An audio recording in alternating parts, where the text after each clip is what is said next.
Pernah kepikiran nggak sih gimana caranya sebuah identitas modern bisa lahir dari akar tradisi yang kuat banget? Nah, hari ini kita akan bedah tuntas proses di balik identitas visual baru Kabupaten Penukal Abab Lematang Ilir atau yang kita kenal sebagai Pali. Kita bakal lihat gimana mereka berhasil menerjemahkan warisan budaya dan arsitektur mereka menjadi sebuah visi masa depan yang jelas. Ini studi kasus yang menarik banget loh. Yuk kita mulai. Yang Anda lihat ini bukan sekadar logo biasa. Ini adalah sebuah cerita. Cerita visual yang akarnya itu tertanam dalam di arsitektur tradisional dan warisan leluhur Pali. Inilah fondasinya, titik awalnya. Tahu nggak sih, kadang untuk melompat jauh ke depan, kita justru harus mundur sedikit ke belakang. Nah, proses ini persis dimulai dari sana. Sebuah perjalanan buat menggali sampai ke jantungnya budaya dan kearifan lokal untuk menemukan jiwa sejati yang udah membentuk Pali selama ini. Oke, dari semua kekayaan budaya yang luar biasa itu, tim perancangnya berhasil menyuling esensinya. Mereka menemukan 3 kata kunci. 3 kata yang bukan cuma terdengar kuat, tapi juga berfungsi kayak kompas, sebagai penunjuk arah untuk semua proses kreatif yang akan kita lihat sebentar lagi. Dan inilah dia 3 pilar filosofisnya.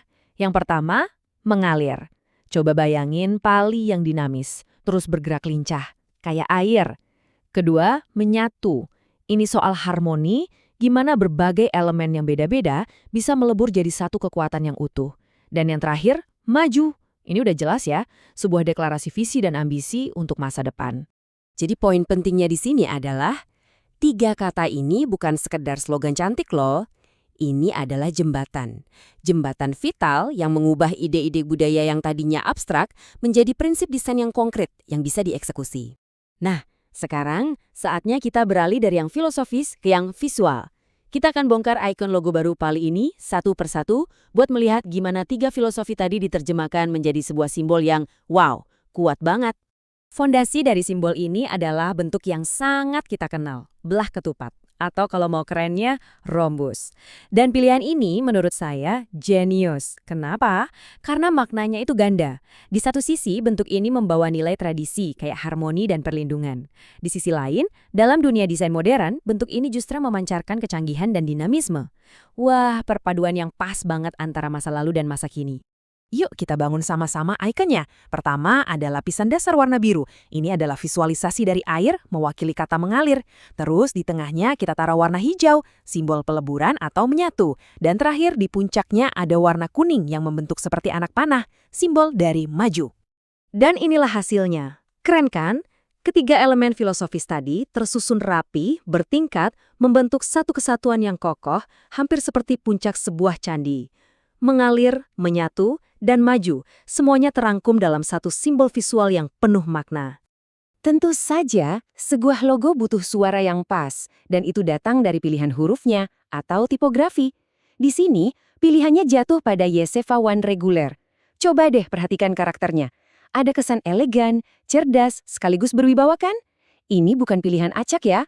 Ini sengaja dipilih biar selaras dengan citra Pali yang kaya budaya dan penuh nilai luhur. Oke, elemen berikutnya, warna. Mari kita lihat gimana identitas ini diberi nyawa lewat warna. Dan palet yang dipilih ini bukan sembarang warna loh, tapi diambil langsung dari elemen alam dan kehidupan masyarakat Pali itu sendiri. Palet warnanya ini seakan bercerita tentang Pali. Kita mulai dari coklat tanah. Ini jadi fondasi, simbol kekayaan sumber daya alamnya. Lalu ada biru air yang nyambung lagi sama filosofi mengalir tadi, melambangkan inovasi. Tentu nggak lengkap tanpa hijau alam sebagai representasi kesuburan. Dan yang bikin semuanya hidup, kuning masyarakat, warna yang mencerminkan energi kreatif dan keceriaan warganya. Oke, kita udah paham semua elemennya, filosofi, bentuk, dan warna. Sekarang, pertanyaannya, gimana sih penampakan semua ini kalau diaplikasikan di dunia nyata? Nah, ayo kita lihat wajah baru Pali beraksi. Lihat deh betapa hidupnya identitas ini saat nempel di kendaraan. Pola dan logonya itu nggak kaku, nggak statis. Dia seolah ikut bergerak bareng masyarakat, menyapa publik, dan jadi bagian dari denyut nadi mobilitas warga Pali setiap harinya. Dan identitas ini tuh bukan cuma buat papan nama kantor pemerintahan ya. Pas diaplikasikan di pakaian kayak gini, ia langsung meresap ke kehidupan sehari-hari. Ini jadi simbol kebanggaan yang personal, yang bisa dipakai warganya entah itu di acara formal atau pas lagi santai. Fleksibilitasnya kelihatan banget di sini. Dari topi sampai payung.